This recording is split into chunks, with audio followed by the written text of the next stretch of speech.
नमस्कार दोस्तों, माँ भारती हिंदी मंच यूट्यूब चैनल पे आप सभी साथियों का हार्दिक स्वागत है। और आज इस क्लास में हल करेंगे स्टेट मॉडल पेपर 3। इसमें हरियाणा जीके और हिंदी का पार्ट रहेगा, ये तो खैर आपको पता ही है। और इसमें सबसे पहला प्रश्न क्या है हिंदी पार्ट में, इनमें से सार्वनामिक विशेषण किस में है। सार्वनामिक विशेषण जो विशेषण का एक भेद होता है। तो देखो 4 ऑप्शन दिए गए हैं। गांधी जी ने इनके खिलाफ संघर्ष किया, गांधी जी ने इनके खिलाफ, तो ये सर्वनाम है, सर्वनाम हो जाएगा। इस पार्श्विक चक्र से मुक्त कराने के लिए, इस पार्श्विक चक्र से, तो चक्र, इस पार्श्विक चक्र से, इस चक्र का जो है संबंध इससे है। सार्वनामिक विशेषण कहाँ होता है, पहले ये देखिए कि जो संज्ञा से पहले आकर उसकी विशेषता बताए, ठीक है ना। संज्ञा से पहले आकर उसकी विशेषता जो बताए, उसके बारे में अतिरिक्त जानकारी दे, तो वो क्या कहलाता है, वो कहलाता है सार्वनामिक विशेषण। अब ये इस जो है वो चक्र के लिए आया है, भाई चक्र कैसा है, पार्श्विक है, ठीक है ना। तो ये क्या है, सार्वनामिक विशेषण है। उनके अनुसार अहिंसा का अर्थ क्या है, ये भी सर्वनाम है। वे अत्यंत विनीत थे, ये भी सर्वनाम है, ठीक है ना। तो ऑप्शन नंबर क्या हो जाएगा, ऑप्शन नंबर बी इसका सही आंसर हो जाएगा। नेक्स्ट क्वेश्चन है, इनमें से प्रत्यय से निर्मित शब्द कौन सा है। तो प्रत्यय से बना हुआ शब्द कौन सा, धैर्य, कुछेक, खिलाफ, कोशिश। तो इसमें धैर्य शब्द ही जो है वो प्रत्यय से बना हुआ है। इसमें धीर प्लस यह प्रत्यय हो जाएगा। कुछेक अपने आप में मूल शब्द है, खिलाफ भी मूल शब्द है और कोशिश भी मूल शब्द है। इनमें न कोई उपसर्ग है न कोई प्रत्यय है, तीनों में ऑप्शन नंबर ए जो है वो सही आंसर हो जाएगा, धैर्य। इनमें से कौन सा शब्द संधि का उदाहरण नहीं है। तो संसार, अत्यंत, सदाचार, सामाजिक। तो संसार, सम प्लस सार, ये व्यंजन संधि का उदाहरण हो जाएगा, ये तो संधि है। अत्यंत, अति प्लस अंत, ये यण संधि का उदाहरण हो जाएगा, इसमें भी संधि है। सदाचार, सत प्लस आचार, ये भी किसका है, व्यंजन संधि का, तो ये तीनों हो जाएंगे। सामाजिक क्या है, सामाजिक में प्रत्यय लगा हुआ है और ये बन जाएगा समाज प्लस इक प्रत्यय, क्या बन जाएगा, समाज प्लस इक प्रत्यय से बना सामाजिक, ठीक है ना। तो इसमें संधि नहीं है कोई भी, ये मूल शब्द और प्रत्यय जुड़ा हुआ है, ठीक है ना। तो ऑप्शन नंबर डी इसका सही आंसर हो जाएगा। अगला प्रश्न देखिए क्या है, अस्वाभाविक में शब्द में कौन इनमें से क्या है।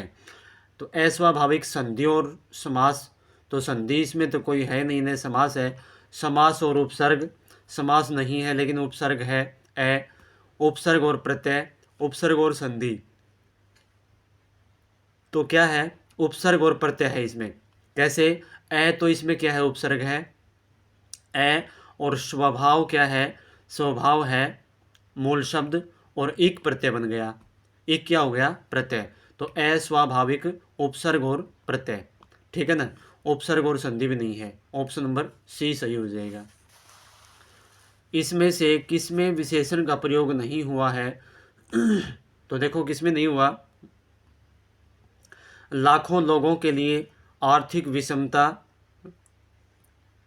अहिंसा की भावना, एक प्रेरणा। तो देखो इसमें लाखों लोगों के लिए, लोगों क्या है, विशेषण है, लाखों क्या हो गया, विशेषण हो गया। इसमें विशेषण है। आर्थिक विषमता, विषमता कैसी है, आर्थिक, ये भी क्या हो गया, विशेषण हो गया। अहिंसा की भावना, यहाँ पे विशेषण है लेकिन बीच में क्या आ गया, ये संबंध कारक आ गया, इसलिए यहाँ पे व्यवधान हो गए, इसमें विशेषण नहीं है। एक प्रेरणा, प्रेरणा क्या है, एक है, तो यहाँ भी क्या हो गया, विशेषण हो गया, संख्यावाचक। तो ऑप्शन नंबर सी इसका सही आंसर हो जाएगा। नेक्स्ट क्वेश्चन देखो क्या है, इसमें से कौन सा स्त्रीलिंग शब्द नहीं है। तो लिपि, पढ़ाई, समझ, संघर्ष। तो स्त्रीलिंग और पुल्लिंग की मैंने पहचान बता रखी है, किस प्रकार से करें उसको, वाक्य बना लो उस शब्द का जिसका पूछ रखा है। जैसे लिपि हिंदी भाषा की लिपि देवनागरी है, की लिपि, ठीक है ना। तो स्त्रीलिंग है। पढ़ाई, पढ़ाई जिंदगी भर काम आती है, आती है, आता नहीं है, तो स्त्रीलिंग है ये भी। समझ, उसकी समझ जो है बहुत छोटी है, सोच या समझ कह लो। संघर्ष, उसका संघर्ष अभी जारी है, तो ये पुल्लिंग है, ठीक है ना, ये स्त्रीलिंग नहीं है। ऐसे थोड़ी नहीं बोलेंगे कि उसकी संघर्ष जारी है, उसका संघर्ष जारी है, तो ऑप्शन नंबर डी सही आंसर हो जाएगा। नेक्स्ट क्वेश्चन देखो क्या है। नेक्स्ट क्वेश्चन में क्या बता रहा है भाई ये, तुमने पढ़ाई की होती तो ऐसे दिन नहीं देखने पड़ते, यह वाक्य किस प्रकार का है। तो ये अर्थ के आधार पर आ गया, सॉरी, हाँ भूतकाल में ही ये। सामान्य भूत, हेतु, हेतुमत भूत, अपूर्ण भूत और आसन भूत। तो ये क्या है, जब एक क्रिया दूसरी पर आधारित हो, ठीक है ना, या एक क्रिया, एक वाक्य दूसरी क्रिया पर के शर्त के अनुसार यदि आधारित हो तो वो क्या होगा, वो होता है हेतु हेतु भूतकाल।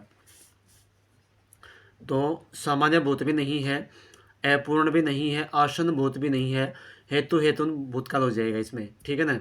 अपूर्ण भूतकाल में क्या होता है कि वो कार्य अभी पूरा नहीं हुआ था, जैसे किसान फसल काट रहे थे, ठीक है ना, काट ही रहे थे, पूरा नहीं हुआ था।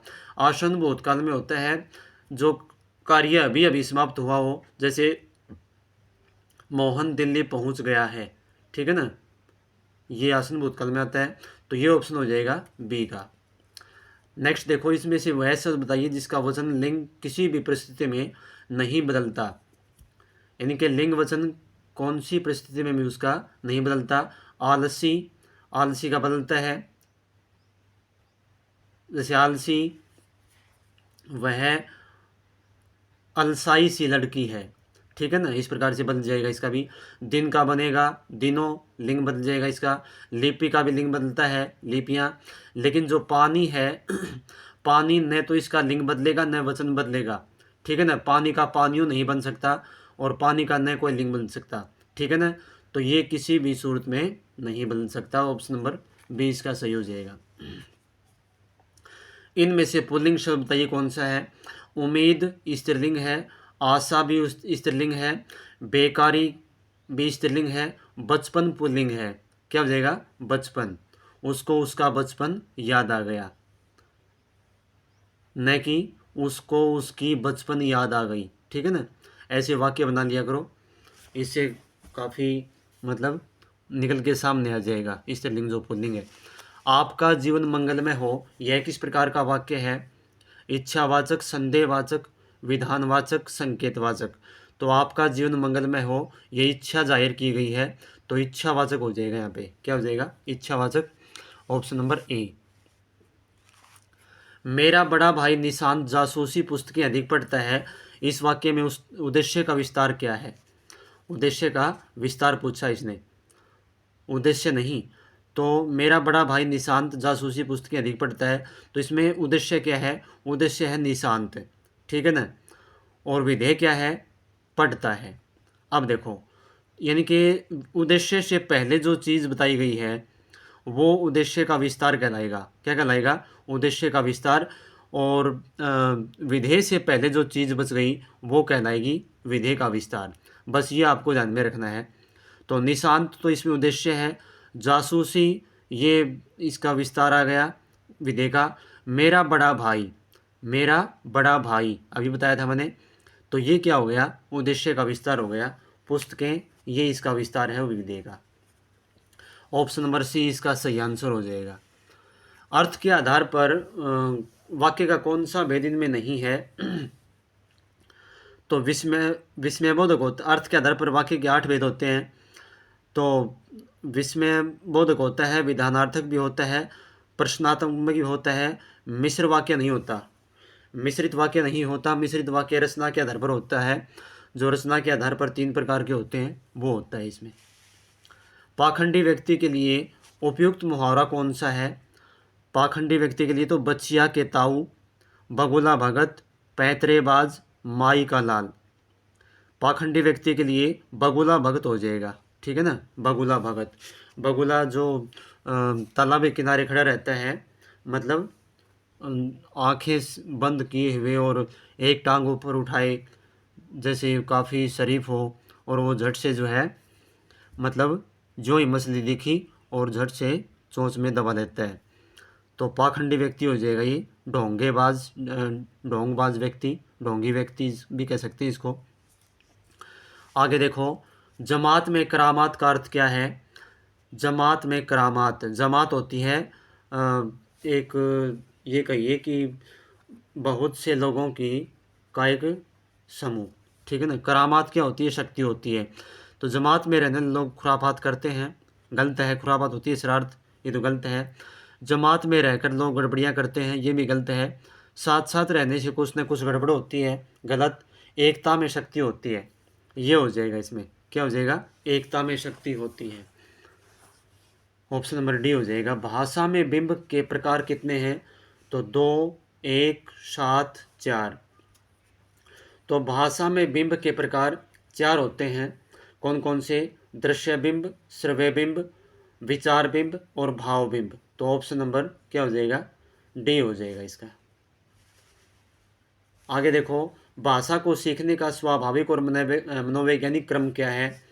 तो पढ़ना, सुनना, लिखना, बोलना, बोलना, लिखना, सुनना, पढ़ना, सुनना, बोलना, पढ़ना, लिखना, उपयुक्त सभी। उपयुक्त सभी नहीं आएगा, तो इसमें कौन सा हो जाएगा, इसमें सुनना, बोलना, पढ़ना और लिखना।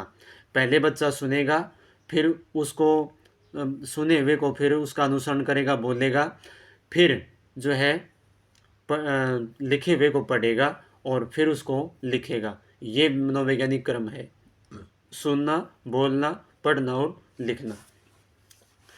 तो ये तो थे हिंदी के प्रश्न हमारे। अब देखो हरियाणा जीके की, कौन से हैं हरियाणा जी के प्रश्न हमारे। देखो, पहला है मारकंडा नदी कहाँ से निकलती है। तो मारकंडा नदी शिवालिक पहाड़ी से, अरावली से, सोहना पहाड़ी से और मोरनी पहाड़ी से। तो मारकंडा नदी शिवालिक पहाड़ी से निकलती है। अब इसके बारे में क्या है, हिमाचल प्रदेश में शिवालिक पहाड़ियों से निकलती है। मारकंडा नदी का प्राचीन नाम अरुणा है। ये इंपॉर्टेंट प्रश्न है भाई, मारकंडा नदी का प्राचीन नाम अरुणा है। एक बार ये प्रश्न शायद क्लर्क वाले एग्जाम में पूछा गया था, इसका मारकंडा नदी का प्राचीन नाम। टांगरी नदी मोरनी की पहाड़ियों से निकलती है, ठीक है ना। तो आगे देखो, हरियाणा राज्य में लगभग कितना वन क्षेत्र है। 800 वर्ग किलोमीटर, 1200 वर्ग किलोमीटर, 1500 और 1000 वर्ग किलोमीटर। तो हरियाणा राज्य में लगभग 1500 वर्ग किलोमीटर वन क्षेत्र है। राज्य में 1408 वर्ग किलोमीटर क्षेत्र में वन पाए जाते हैं, जो कुल भौगोलिक क्षेत्र का 3.64% है, ठीक है ना। कुल भौगोलिक क्षेत्र का 3.64%। हरियाणा वन विकास निगम की स्थापना 7 दिसंबर 1989 को हुई थी। राज्य में सबसे कम वन क्षेत्र कहाँ है। तो राज्य में सबसे कम वन क्षेत्र फतेहाबाद में, और सबसे अधिक वन क्षेत्र कहाँ है, पंचकुला में। ये आपको ध्यान रखना है। खालिस्तान जनसंख्या की दृष्टि से हरियाणा विधानसभा का सबसे बड़ा निर्वाचन क्षेत्र कौन सा है, यानी कि हरियाणा विधानसभा की सबसे बड़ी सीट कौन सी है, किसके अनुसार, जनसंख्या के अनुसार। कैथल, फरीदाबाद, हिसार, जींद। तो ये फरीदाबाद है, क्या है, फरीदाबाद। हरियाणा का सबसे बड़ा विधानसभा क्षेत्र फरीदाबाद है। सबसे छोटी विधानसभा सीट पंचकुला है। सबसे ज़्यादा विधानसभा सीटें हिसार जिले में हैं, कितनी हैं, 7। और सबसे कम पंचकुला में है, कितनी, 2। आगे देखो, 2011 की जनगणना के अनुसार हरियाणा में महिला साक्षरता का प्रतिशत कितना रहा निकटतम पूर्ण संख्या में। तो देखो, 85%, 66%, 73 और 54। तो महिला साक्षरता का प्रतिशत रहा था 66%। कितना रहा था, 66। अब इसका विस्तार देखो क्या है। हरियाणा की साक्षरता दर 75.6%, पुरुष साक्षरता दर 84.5%, महिला साक्षरता दर 65.9। सर्वाधिक साक्षरता दर वाला जिला गुरुग्राम, कितना, 85%। कम साक्षरता दर वाला जिला मेवात 54%। तो ये आंकड़े आपको याद रखने पड़ेंगे। आगे देखो, हरियाणा के किस शहर को बुनकरों का शहर कहा जाता है? बुनकरों का शहर तो काफ़ी फेमस है ये प्रश्न। देखो आगे, पहला ऑप्शन है इसमें रोहतक, पानीपत, फरीदाबाद, रेवाड़ी। तो बुनकरों का शहर कहा जाता है पानीपत, ठीक है ना, पानीपत में। और पानीपत कंबल के लिए भी काफ़ी प्रसिद्ध है। नेक्स्ट क्वेश्चन देखो क्या है। पानीपत, हाँ ये इसका विस्तार क्या कह रहा है इसमें कि पानीपत को बुनकरों का शहर कहा जाता है और ये पानप्रस्थ इसका नाम था। क्या था? पानप्रस्थ पुराना नाम था इसका। रोहतक शुगर सिटी राजनीतिक क्षेत्र से हरियाणा का दिल, रोहतक को कहते हैं शुगर सिटी, और राजनीतिक क्षेत्र में जो है हरियाणा का हृदय इसको कहा जाता है। वैसे हरियाणा का हृदय कहते हैं जींद को, लेकिन राजनीतिक क्षेत्र में रोहतक को। फरीदाबाद उद्योग नगरी, बाबा फरीद की नगरी कहते हैं इसको फरीदाबाद को। रेवाड़ी को क्या कहते हैं? पित्तल नगरी और वीरभूमि, ठीक है ना। आगे देखो, खालिस्तान नृत्य रूप में प्रश्न और उत्तर के रूप में होते हैं, यानी कि जो कौन सा ऐसा नृत्य होता है जहाँ प्रश्न पूछे जाते हैं और उसका उत्तर दिया जाता है? तो लोर, फाग, रासलीला, झूमर। तो ये लोर नृत्य होता है। कौन सा होता है? लोर नृत्य। लोर नृत्य में प्रश्न और उत्तर किए जाते हैं। फाग, यह नृत्य महिलाओं द्वारा होली से 15 दिन पहले शुरू किया जाता है। कौन सा? फाग, यह नृत्य महिलाओं द्वारा होली से 15 दिन पहले शुरू होता है। रासलीला उत्तर प्रदेश की सीमा के लगते जिलों में मुख्य रूप से यह किया जाने वाला ब्रजभूमि से आया हुआ नृत्य है। आगे है झूमर, यह नृत्य स्त्री द्वारा किया जाता है। इसे हरियाणा का गिद्धा भी कहा जाता है। किसको कहा जाता है? झूमर नृत्य को हरियाणा का गिद्धा गिद्धा जो कि पंजाब का जो नृत्य है, भांगड़ा और गिद्धा। अकबर के शासन में राजा टोडरमल ने क्या भूमिका निभाई थी? तो क्या संगीतकार थे वो, पंडित थे, वित्त मंत्री थे या वकील थे? तो अकबर के शासन में टोडरमल एक वित्त मंत्री थे, ठीक है ना, वित्त मंत्रालय था उनके पास। तो ये वही बता रहा है इसमें। तो कौन थे? वित्त मंत्री। महाभारत में हरियाणा को बहुधान्य के नाम से जानते हैं। बहुधान्य का मतलब क्या था? विशाल धन की भूमि, पर्याप्त अनाज की भूमि, महिमा की भूमि, मंदिरों की भूमि। तो क्या था? पर्याप्त अनाज की भूमि, यानी कि बहु का मतलब बहुत सारा, धान्य का मतलब अनाज, ठीक है ना। धान्य का मतलब होता है अनाज, बहुत सारा अनाज, बहुत सारे अनाज की धरती या भूमि। आगे देखो भाई, हरियाणा का कौन सा स्थान हिंदुओं के लिए एक महान तीर्थ और भगवत गीता का जन्म स्थान है? तो ये तो आप सभी को ही पता है, करनाल, कुरुक्षेत्र, पानीपत, पिंजौर, ठीक है ना। तो कौन सा हो जाएगा? ये कुरुक्षेत्र हो जाएगा। कुरुक्षेत्र, क्या विस्तार है इसका कुरुक्षेत्र का? हिंदुओं के लिए एक महान तीर्थ और भगवत गीता का जन्म स्थान है। करनाल क्या है? राजा कर्ण की नगरी के नाम से विख्यात है। पानीपत बुनकरों के शहर के नाम से विख्यात है। पिंजौर भीमा देवी मंदिर कॉम्प्लेक्स पिंजौर में स्थित है। कौन सा? भीमा देवी मंदिर कॉम्प्लेक्स, ठीक है। तो ये इसका आंसर क्या हो जाएगा? कुरुक्षेत्र हो जाएगा इसका। तो दोस्तों ये थी आज की क्लास। कैसी लगी बता दिया करो कमेंट सेक्शन में, अपने साथियों को शेयर किया करो, और जिस साथी ने सब्सक्राइब नहीं किया है वो सब्सक्राइब कर ले चैनल को। इस प्रकार से क्लास आती रहेंगी, लगभग कोशिश करेंगे हर रोज़ आपके लिए क्लास लेके आऊँ, और बीच बीच में कोई व्याकरण का टॉपिक भी करवाएंगे। तो मिलते हैं जल्द ही एक अगले मॉडल पेपर में। धन्यवाद। जय हिंद, जय भारत।